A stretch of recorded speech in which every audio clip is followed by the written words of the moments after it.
In front of his family, he threw my suitcase down the stairs. "Get out. You were always a burden," he spat. I left, holding back tears. 3 months later, his mother rang my doorbell, begging. He was broke. Turns out I owned the deed. That house. Never his.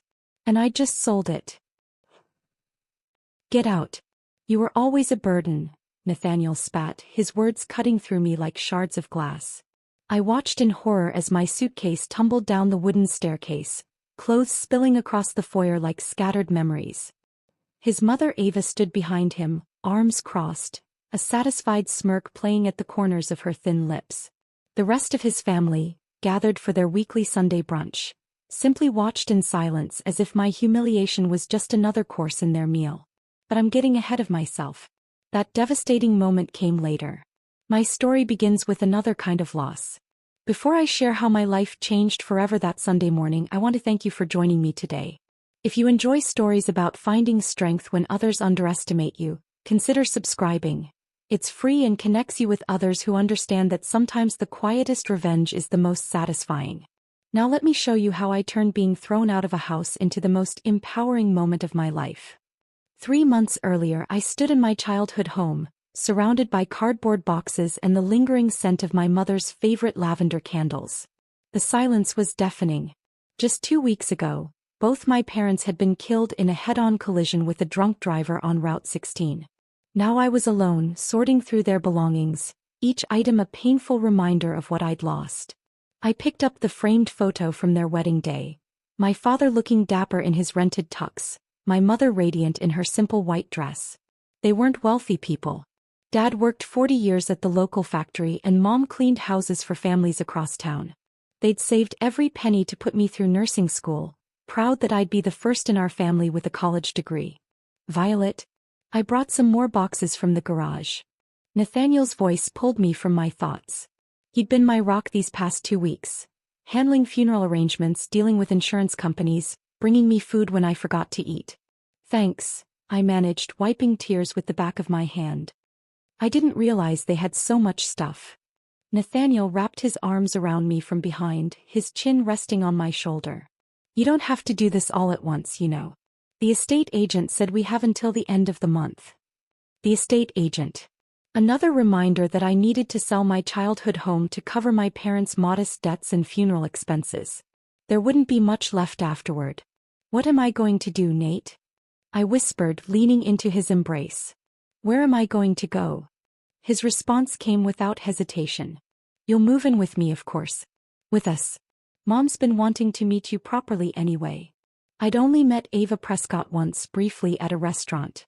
She'd seemed reserved. But Nathaniel spoke so highly of her and I was desperate for connection, for family. "Are you sure she won't mind?" I asked. Nathaniel turned me around, cupping my face. "It's my house too, Violet. I inherited it from my grandfather. And I want you there." 2 days later, I pulled into the driveway of the Prescott family home, a well-maintained colonial in a respectable neighborhood. Nathaniel carried my suitcases while I clutched a box containing the few keepsakes I couldn't bear to part with. Ava greeted us at the door, her smile not quite reaching her eyes. "Violet dear, what a difficult time for you." Her hug was brief, perfunctory. "Nathaniel, show her to the guest room, would you?" "Guest room?" Nathaniel frowned. "Mom, I told you Violet would be staying in my room." "Unmarried, under my roof?" Ava's eyebrows rose. "I don't think so. What would Pastor Richard say?" I felt my cheeks burn. "The guest room is fine, really." That night, as I unpacked my meager belongings, Ava appeared in the doorway. "Nathaniel says you're a nurse?" "Yes," I replied, hanging up my uniform. "I work at Mercy General." She glanced around the room. "Well, I suppose that's better than nothing. Though I always hoped Nathaniel would find someone who could stay home like I did. Family should come first, don't you think?" Before I could respond, she added, "Breakfast is at 7 sharp. I don't keep food out all day." The first few weeks in the Prescott home were a blur of grief and adjustment. Nathaniel left for work early. He managed commercial properties for a local real estate developer, and returned late. I worked 12-hour shifts at the hospital, trying to lose myself in caring for others when I could barely care for myself. Gradually, I began to notice changes in Nathaniel. He wanted to know where I was going and with whom. He'd check my phone when he thought I wasn't looking. When my friend Jess texted to invite me for coffee, he suggested I was too busy settling in to socialize. You know, her husband left her last year, he remarked. I don't think she's the best influence right now. Then came the comments about money. When I offered to contribute to household expenses, Nathaniel insisted I save what little I had. Yet somehow my salary became a joint resource. He'd ask to borrow from my account for vague expenses. When I got my first paycheck after returning to work, he took me shopping for new ties for himself. You work too hard to worry about finances, he'd say, taking my debit card. Let me handle it. Ava's criticism became a daily companion. My cooking was too bland. My cleaning wasn't thorough enough. My uniform was inappropriately fitted. When I brought home leftover hospital cafeteria cookies for dessert, she remarked, "Oh, how economical of you." One evening, after a particularly grueling shift where I'd lost a patient, I collapsed on the edge of the bed and scrolled through nursing job postings. The hospital was cutting hours and I needed more income if I was ever going to get back on my feet. Nathaniel entered, loosening his tie. What are you looking at? There's a position at Cedar Creek Hospital. Better pay, more regular hours. Cedar Creek? That's 40 minutes away. His voice hardened. You're not considering that, are you? I need the money, Nate. And it's a step up. Need money? He laughed sharply. What for? You live here rent-free. I pay for everything. That's just it, I said, straightening my spine. I don't want to depend on you for everything. I want to stand on my own 2 feet. Use my degree for something meaningful. Meaningful? His face flushed. What about supporting me? Being here when I need you? Mom's right. You're so focused on your career that you can't see what's important. What's important is that I don't lose myself.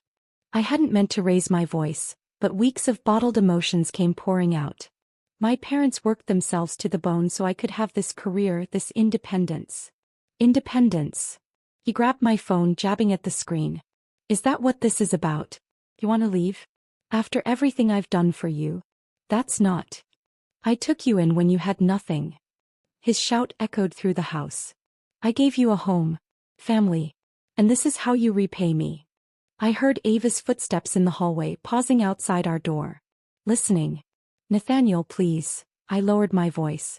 I'm grateful, truly. But I need something of my own. His expression shifted, anger morphing into something colder, more calculated. Fine.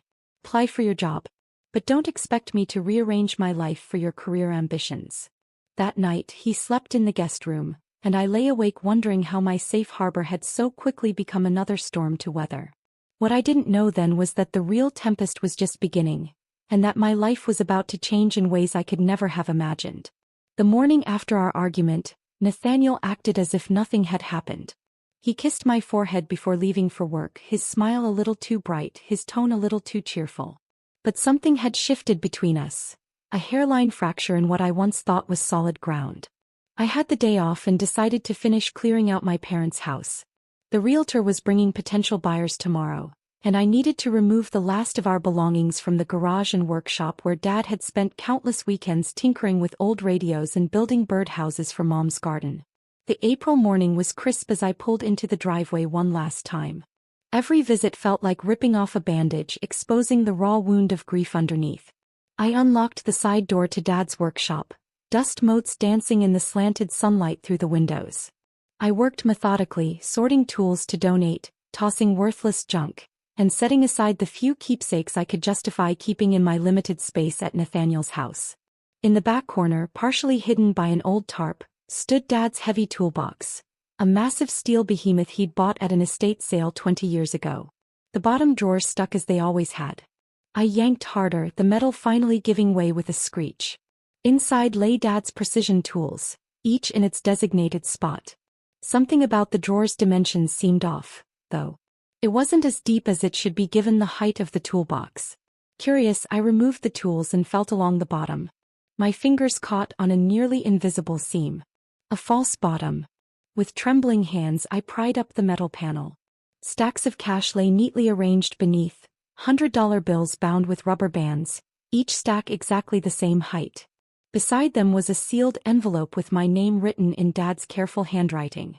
With shaking fingers I tore it open. Violet, if you're reading this, then your mother and I are gone. This money was meant for your education, but we managed without touching it. There's $1.1 million here. The result of your grandfather's life insurance policy that came to me when you were just a baby. Mom wanted to tell you about it, but I insisted we save it for when you might truly need it. Seems that time has come. Don't let anyone know about this money until you decide what to do with it. People change when money's involved. We love you, Firefly. Make good choices. Dad. I sat on the concrete floor, letter clutched to my chest, surrounded by the ghosts of my parents and the weight of their final gift. An hour passed before I could move, before I could think clearly enough to form a plan. I couldn't take this much cash to Nathaniel's house. Not with Ava's prying eyes, and especially not after witnessing how Nathaniel had begun controlling my modest nursing salary. I drove to 3 different banks in neighboring towns, opening new accounts at each, distributing the money to minimize questions. By afternoon the cash was secured, the letter hidden in my bra and the false bottom replaced in the toolbox. On the drive back to Nathaniel's, my phone rang through the car speakers. His voice filled the space, uncharacteristically tense. Where have you been? I've called 4 times. At my parents' house, I replied, guilt inexplicably washing over me. Final cleanup before the showing tomorrow. Well, hurry home. We need to talk. It's important. When I arrived, Nathaniel was pacing in the kitchen, his usually immaculate hair disheveled as if he'd been running his hands through it repeatedly. Ava sat at the table, her face a mask of concern. There you are, Nathaniel said, pulling me into a tight embrace. I've been worried sick. I told you where I was. I pulled back, studying his face. What's wrong? He guided me to the table, his hand firm on my lower back. I need to talk to you about something. A business opportunity. What followed was a carefully rehearsed pitch about a sure-thing investment property. Nathaniel's eyes gleamed as he described the potential returns, how this one deal could set us up for life. All he needed was capital, specifically whatever I'd received from selling my parents' house. The sale hasn't gone through yet, I said carefully, and the proceeds will barely cover their outstanding medical bills and funeral costs. But surely there must be something, he pressed. Insurance? Retirement accounts? Your father worked for decades at that factory. I shook my head, the letter burning against my skin. There's nothing, Nate. They lived paycheck to paycheck. Later that night, as Nathaniel showered, a notification popped up on his laptop, which he'd left open on the bed. An email from someone named Marcus. Final notice, payment due. My stomach knotted. I shouldn't look. It was an invasion of privacy. But something about Nathaniel's desperation earlier pushed me forward. The email detailed missed payments on a high-interest loan. References to previous extensions. Threats of legal action. I quickly searched through his email, finding dozens of similar messages dating back months. Then I noticed the folder labeled Statements. Inside were PDFs of credit card bills with staggering balances, loan agreements with predatory terms, and notices from collection agencies. Nathaniel was drowning in debt. I closed the laptop just as the shower shut off. While he dressed, I feigned sleep, my mind racing. The next morning, I waited until he left for work before searching his desk. Hidden beneath tax documents were more statements, at least 6 maxed-out credit cards and 3 personal loans. The total approached $400,000. Over the next week, something strange happened. Nathaniel transformed into the attentive, loving boyfriend I'd first met. He brought me flowers, suggested weekend getaways, and one evening over an expensive dinner I couldn't understand how he could afford, he took my hand across the table. Let's get married, he said simply. Next week. Just us and a few family members at the courthouse. I hesitated, thoughts of his debts and my hidden inheritance swirling together. Why the rush? Life's too short, he replied, squeezing my hand. Your parents taught us that. I don't want to waste another day not being your husband. Maybe it was vulnerability. Maybe it was fear of being alone. Whatever the reason, I heard myself say yes. The courthouse ceremony was brief. Ava, her sister, and Nathaniel's cousin served as witnesses. No one from my side. I had no family left, and Nathaniel had convinced me not to burden my friends who were busy with their own lives. At the celebratory lunch afterward, Ava cornered me in the restaurant bathroom. Now that you're officially family, she said, reapplying her lipstick, we should discuss your contribution to the household. Nathaniel mentioned your parents' estate might be settled soon. The lie came easily. There is no estate. Just debts. She studied me in the mirror. Funny, Nathaniel seemed to think otherwise. That night as we lay in bed in what was now our room, Nathaniel's phone rang. He answered groggily, then sat bolt upright, taking the call in the hallway. I could only make out fragments, extension, impossible timeline, working on a solution. When he returned, his face was ashen. Who was that? I asked. Wrong number, he muttered, turning away. But at 2 a.m., thinking I was asleep, he made a call from the bathroom, door closed, voice low but urgent. I pressed my ear to the door. It's Nathaniel Prescott regarding the property on Oak Lane. Yes, I understand the foreclosure proceedings have begun, but there's been a development. I'm getting married. Well, I just did today. My wife has an inheritance coming. I just need 30 more days. I backed away silently, heart pounding. Suddenly, the rushed wedding, the questions about my parents' assets, the mounting debt, it all formed a pattern I could no longer ignore. Nathaniel hadn't married me for love. He'd married me for money he thought I had. I spent the next week in a fog of disbelief, replaying Nathaniel's late-night conversation in my mind. Each morning, I'd wake beside him, watching him sleep, trying to reconcile the man I thought I married with the one who saw me as a financial solution. When he kissed me goodbye each morning, I forced myself to smile, to play the role of newlywed while my insides twisted with hurt and betrayal. On Tuesday, Nathaniel mentioned a client meeting that would run late. Don't wait up for dinner, he said, straightening his tie in the hallway mirror. This could be a big deal, exactly what we need right now. Something in his tone, a slight tremor perhaps, raised my suspicions. After he left, I called the hospital and switched shifts with a coworker. Then I waited 20 minutes before following him in my car. Instead of heading downtown toward his office, Nathaniel drove to Oak Ridge, an affluent suburb across town. I maintained a careful distance, heart pounding as he pulled into the parking lot of Prestige Properties, a high-end real estate agency. Through the plate glass windows, I watched him shake hands with a woman in a tailored suit, her smile wide and professional as she led him to her desk. I parked behind a delivery truck, cracked my window and dialed Sarah Reynolds, my friend since third grade who now worked for a competing real estate firm. Violet, I've been trying to reach you for weeks. How are you holding up? I need your help, I said, watching Nathaniel gesturing animatedly through the window.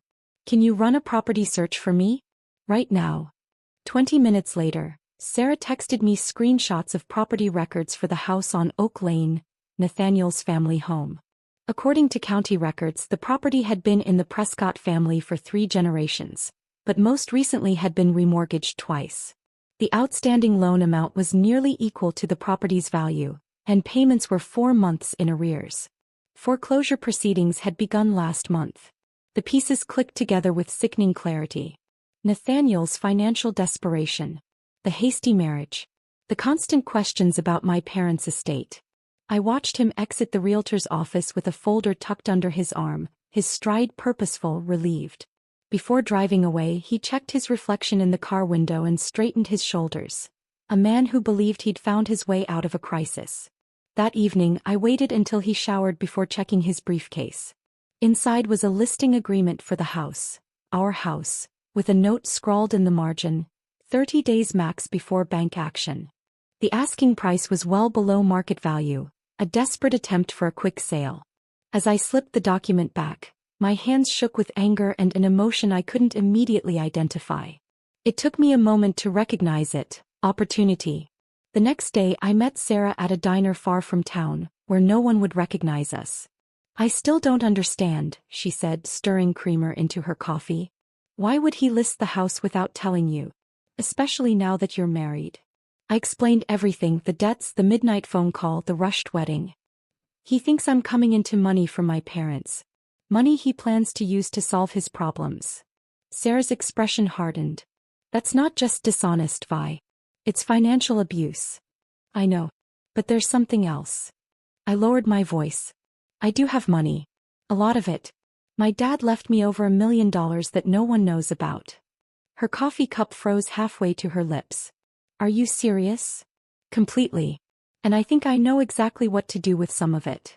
Over the next hour we formulated a plan. Sarah would monitor the listing. Once it went active she would represent an anonymous buyer. A shell company I would create with help from an attorney Sarah recommended. We would offer cash, slightly above asking price to ensure acceptance, with a contingency that the current occupants could remain for 60 days after closing, long enough for me to figure out my next move. Are you sure about this? Sarah asked as we parted. It's a lot of money and he's your husband. He married me for what he could get from me, I replied, a cold certainty settling in my chest. I'm just making sure he gets exactly what he deserves. 2 days later the listing went live. Sarah called me immediately, and I authorized her to make the offer through my newly established LLC. By that evening, Nathaniel returned home practically floating, loosening his tie with a flourish. Good news? I asked innocently, setting down my nursing textbook.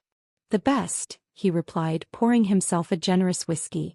A business investment finally paid off. We should celebrate this weekend. He didn't mention the house sale. Not one word.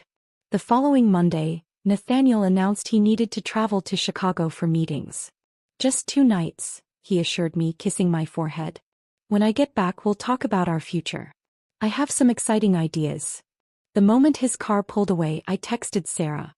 We met at Cornerstone Coffee across town, where the attorney waited with a stack of documents. I read each page carefully before signing, the weight of what I was doing both terrifying and exhilarating. Congratulations, the attorney said, shaking my hand. You now own the property at 1847 Oak Lane.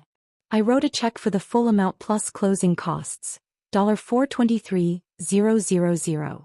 A fortune to most people but less than half of my inheritance. Worth every penny for what would come next. That night I wandered through the house, my house, with new eyes trailing my fingers along the walls, studying the family photos Ava had arranged so precisely. In each one, Nathaniel stood proudly beside his mother, his father noticeably absent even in older pictures.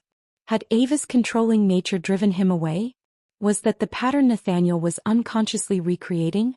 I paused at the bedroom door, watching Ava sort laundry, completely unaware that her precious family home now belonged to the woman she'd treated as an intruder. She looked up, startled to find me observing her. "Did you need something?" she asked, her perpetual annoyance barely concealed. "No," I replied with a small smile. "I have everything I need." For the next several weeks I maintained the charade. Nathaniel became increasingly upbeat as the closing date approached, making vague references to positive changes coming soon. He started treating me with unexpected generosity. Small gifts, compliments, even defending me when Ava criticized my cooking. "She's my wife," he'd say, flashing me a smile that no longer reached my heart. "Show her some respect." I smiled back each time, playing my part perfectly while thinking of the documents locked in my safety deposit box across town. The deed to the house we stood in, the proof that every word between us had become part of an elaborate fiction. Sometimes at night, lying beside the man I once thought I loved, I wondered if I'd gone too far. But then I'd remember his voice in that bathroom. "My wife has an inheritance coming. Not our future, not our life together, just what he could take from me." In those moments, I knew the house of lies we'd built together was destined to collapse.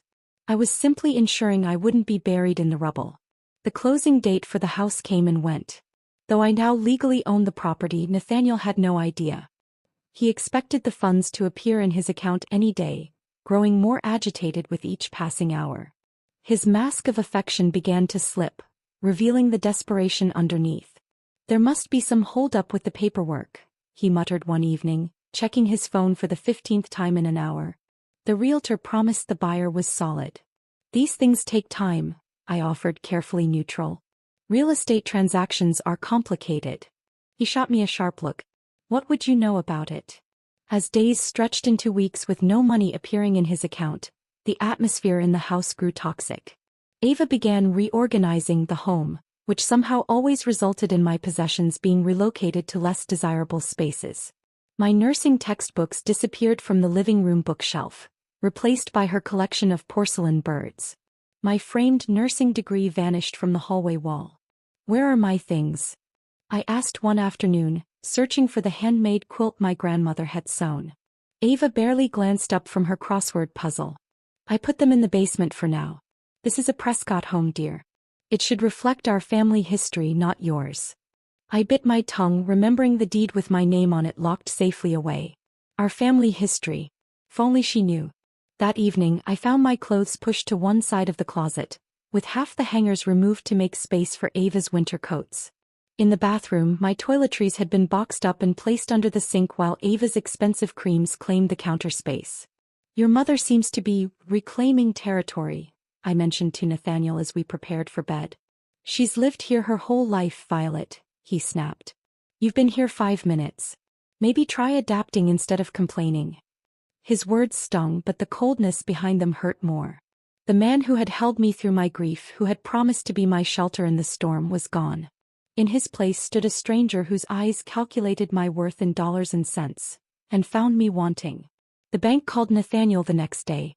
I could hear his raised voice from the kitchen, phrases like, impossible time frame, and already sold the property, drifting through the house. When he emerged, his face was ashen. Everything okay? I asked innocently. Fine, he barked. Just business. That night he didn't come home until after midnight, reeking of whiskey. I pretended to be asleep as he stumbled around the bedroom, cursing under his breath when he banged his shin on the dresser. The next morning, Ava informed me they would be hosting a dinner party that evening. Nathaniel's business associates, she explained briskly. Very important for his career. I'll handle the cooking, of course. Your attempts at entertaining would hardly impress them. I nodded meekly, playing my part. I'll make myself scarce. Oh no, she replied with a thin smile. You should be there. You are his wife after all. The dinner party consisted of 4 couples, all connected to Nathaniel's real estate world. I wore my best dress, a simple navy blue sheath that had been relegated to the back of the closet. As I entered the dining room, Nathaniel barely acknowledged me, deep in conversation with a silver-haired man who seemed to command the room's attention. Marcus, this is my wife, Violet, Nathaniel finally said when I approached with wine to refill their glasses. I froze. Marcus. The name from the emails about Nathaniel's debts. Ah, the nurse, Marcus said without warmth. Nathaniel mentioned you were working class. Conversation flowed around me like water around a stone. Whenever I tried to contribute, Nathaniel would subtly talk over me or change the subject. By dessert, the discussion had turned to investments and property values. What do you think of the market right now, Violet? Asked a woman whose name I'd already forgotten. Before I could respond, Nathaniel laughed sharply. Violet doesn't concern herself with finance. He's more hands-on. Changing bedpans and such. The table fell awkwardly silent. My cheeks burned. Actually, I said quietly, I work in the cardiac care unit. We save lives. And we're very proud, Nathaniel replied condescendingly, patting my hand. But let's face it, honey, your contribution to this household is minimal. Financially speaking. The rest of the evening passed in a blur of humiliation. After the guests left, I confronted Nathaniel in the kitchen. How could you speak to me like that? In front of everyone. Like what? He slurred, the evening's drinks evident in his unsteady stance. I was just being honest. You contribute nothing here. Nothing. I'm your wife. A wife is supposed to be an asset. His voice turned ugly. So far you've been nothing but a liability. I slept in the guest room that night, listening to Ava and Nathaniel arguing downstairs, their voices rising and falling like waves against rocks. My name floated up the stairs, followed by phrases about expectations and disappointment. Sunday morning dawned bright and clear. Ava's family, her sister, brother-in-law, and their adult children, arrived promptly at 10 for their weekly brunch tradition. I dressed carefully in jeans and a simple blouse, steeling myself for another performance in their ongoing family drama. The tension was palpable as Ava served her famous blueberry pancakes. Nathaniel hadn't spoken a word to me all morning, his jaw tight, eyes bloodshot from another night of drinking. His cousin Jeffrey kept glancing between us nervously while Ava chattered about church gossip, her voice unnaturally bright. When my phone rang, I excused myself to answer it. It was Sarah. The bank is moving up their timeline, she warned. Your attorney says you should start the eviction process soon if Everything okay out there? Nathaniel called from the dining room, his voice sharp with suspicion. Just work, I replied, ending the call quickly. Nothing important. I rejoined the table, feeling all eyes on me. Nathaniel's gaze was particularly intense, as if trying to peel back my skin and see what lay beneath. Who was that? He demanded. Just the hospital. They wanted to know if I could pick up an extra shift. Liar. The word fell like a stone. I saw the name on your screen. Your realtor friend. The table went silent. Ava froze, fork halfway to her mouth. Why would Sarah be calling you? Nathaniel continued, rising slowly from his chair. Unless you know something about my house sale falling through? I don't know what you're talking about, I managed, my heart hammering. 3 weeks, he hissed. 3 weeks since closing with no money. The bank calling every day. And suddenly your friend from the competing agency is calling on a Sunday morning. He advanced toward me and I instinctively backed toward the stairs. What did you do? His voice rose with each word. Did you interfere? Did you tell the buyer something? Nathaniel, you're scaring me. I want you out, he snarled, grabbing my arm. Pack your things and get out of my house. Nate, stop. I tried to pull away but his grip tightened. I took you in when you had nothing, he shouted, dragging me toward the stairs. I gave you everything. You married me for money. I finally screamed back. You thought I had an inheritance. The silence that followed was deafening. Ava rose from her chair, her face a mask of shock. The others stared, frozen in their seats. Get your things, Nathaniel said, his voice deadly quiet. Now. With shaking hands, I threw whatever I could grab into my suitcase. Some clothes, my nursing badge, basic toiletries. As I lugged it toward the stairs, Nathaniel snatched it from my hands and flung it down the staircase. It burst open on impact, my belongings scattering across the foyer like autumn leaves. Get out, he spat, his family watching in stunned silence behind him. You were always a burden. I descended the stairs slowly, dignity the only thing I had left to hold on to. As I gathered my scattered possessions, no one moved to help me. No one spoke a word of protest. Outside, I threw my hastily repacked suitcase into my car and drove away, vision blurred with tears. I had $230 in my wallet. My fun money for the month that Nathaniel allowed me to keep from my own salary. That night, I checked into the Sunset Motel on the edge of town, a place that rented rooms by the week to people down on their luck. As I sat on the lumpy mattress, staring at the water stains on the ceiling, a strange calm settled over me. I owned the house I'd just been thrown out of. And Nathaniel had no idea what was coming next. The Sunset Motel became my home for exactly 3 nights. The paper-thin walls, the lingering scent of cigarettes, and the constant drone of the ice machine outside my door were daily reminders of how quickly life could change. But I refused to wallow.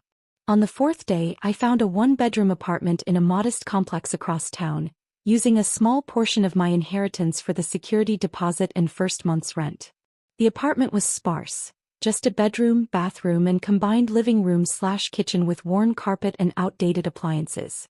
But it was mine. No Ava rearranging my belongings. No Nathaniel monitoring my comings and goings. For the first time since my parents died, I could breathe freely.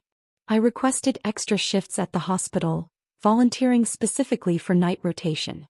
The work kept my mind occupied, and the schedule meant I could handle legal matters during business hours. More importantly, it reduced the chances of running into Nathaniel or his family around town. 2 weeks after moving out, my phone lit up with a text from Nathaniel. We need to talk. The bank is threatening foreclosure. I know you're angry, but this affects you too. You're still my wife. I left it unanswered, a small act of power that felt surprisingly good.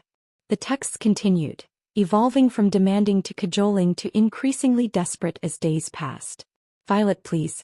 I made a mistake. We can work this out. The electric company is threatening to cut service. This is serious. My mother is beside herself with worry. This house has been in our family for generations. I've been trying to reach you about the mortgage. The bank won't work with me anymore.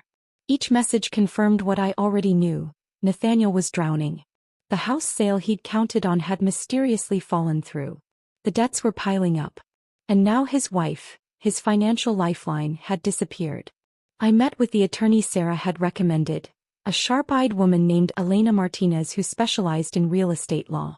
The property is entirely yours, she confirmed, sliding the deed across her desk. You purchased it legally through your LLC. The previous owner, your husband, signed all the necessary paperwork. And the bank? I asked. The mortgage. Paid in full at closing. There's no mortgage. You own it free and clear. She leaned forward, her expression serious. The question is, what do you want to do with it now? I thought about the house, the place where I'd sought refuge after losing my parents, where I'd experienced both love and betrayal, where I'd learned painful but necessary lessons about trust. I want to sell it, I said finally. Start fresh. Elena nodded. Given the circumstances, I recommend using a different realtor than the one who handled your purchase. No connection to your husband or his associates. Within days, a for sale sign appeared in the front yard of 1847 Oak Lane. I drove by once, keeping a safe distance, and saw Nathaniel standing on the porch, staring at the sign in visible confusion. Sarah kept me updated. He's been calling our office daily, demanding to know how the house can be listed when he never completed the sale. What does your broker tell him? That the sale was completed. That the new owner is exercising their right to resell. She paused. He's becoming unhinged, Vi. Yesterday he threatened legal action. Let him try, I replied, a coldness settling in my chest where warmth for him had once lived. Every document has his signature. 3 days later an offer came in, above asking price with a quick closing timeline. I accepted immediately. The pieces were falling into place faster than I'd anticipated. On a rainy Tuesday morning my doorbell rang. Through the peephole I saw Ava Prescott standing in the hallway, her usual perfect appearance notably disheveled. Her hair hung limp around her face, her makeup was minimal, and her designer clothes had been replaced by a simple sweater and jeans I'd never seen her wear. I considered not answering. But curiosity won out. Violet. Her voice was smaller than I remembered. May I come in? I stepped aside wordlessly. She entered, eyes darting around my modest apartment with none of her usual judgment. I know what you did, she said finally, setting her purse on my counter. The house. Somehow you bought it. I remained silent, watching emotions play across her face. Anger, confusion, and something I'd never seen there before. Fear. How? She demanded. Where did you get that kind of money? My parents weren't as destitute as you and Nathaniel assumed, I replied evenly. They left me more than grief. She closed her eyes briefly. I see. Why are you here, Ava? We received an eviction notice yesterday. 30 days to vacate. Her hands trembled slightly. That house has been in our family since my grandfather built it in 1953. Nathaniel was supposed to raise his children there. His children, Violet. The implication hung in the air between us. Children that would never be mine and Nathaniel's now. Please, she said, the word clearly unfamiliar on her tongue. We need more time. Nathaniel is struggling. This has all been too much for him. Too much. I repeated incredulously. He threw me out with nothing but a suitcase. In front of your entire family. He was angry. Desperate. She reached for my hand, which I subtly withdrew. We both said terrible things. Made mistakes. No, Ava. You and Nathaniel were exactly who you are. The mistake was mine for not seeing it sooner. She straightened, some of her old haughtiness returning. So this is revenge then? Buying our home out from under us. This is justice, I corrected her. Nathaniel married me believing I had money he could use to solve his problems. He lied to me about the house, about his finances, about everything. I simply ensured he faced the consequences of his actions. By making us homeless? Her voice cracked. You have 30 days and substantial resources. I had hours and $200. I moved toward the door. The eviction timeline stands. As I opened the door, she made one last desperate attempt. He still loves you. He's been a wreck since you left. I smiled sadly. No, Ava. He loved what he thought I could give him. There's a difference. After she left, I sat on my second-hand couch, surprised by the absence of satisfaction I'd expected to feel. Instead, I felt only a quiet certainty that I'd done what was necessary to reclaim my life. The closing date arrived exactly 3 months after the day Nathaniel had thrown my suitcase down the stairs. I met the new owners, a young couple with a toddler and another baby on the way, at the house for the final walkthrough. They were excited about the space, already planning nursery colors and garden layouts. As I handed them the keys, movement across the street caught my eye. Nathaniel sat in his car watching. Our eyes met through the windshield. I didn't wave or acknowledge him. There was nothing left to say. The young couple thanked me profusely before heading inside to begin measuring for furniture. I walked to my car, feeling lighter with each step. The money from the sale would go back into my inheritance fund. The nursing degree my parents had sacrificed for would continue to provide my daily bread. And the lessons learned in that house, about love, betrayal, and self-worth, would guide me forward. As I drove away, I glanced in my rearview mirror. Nathaniel was still there, watching the house that had never truly been his. I felt no triumph, no vindication, only release. The chains of his deception no longer bound me. The house that lies built had finally crumbled, but I was still standing. And that was victory enough. If you enjoyed watching Violet reclaim her power and serve justice cold, hit that like button and subscribe for more satisfying stories of sweet revenge. Sometimes the best victories are the ones no one sees coming. Just like Nathaniel never saw that deed with my name on it.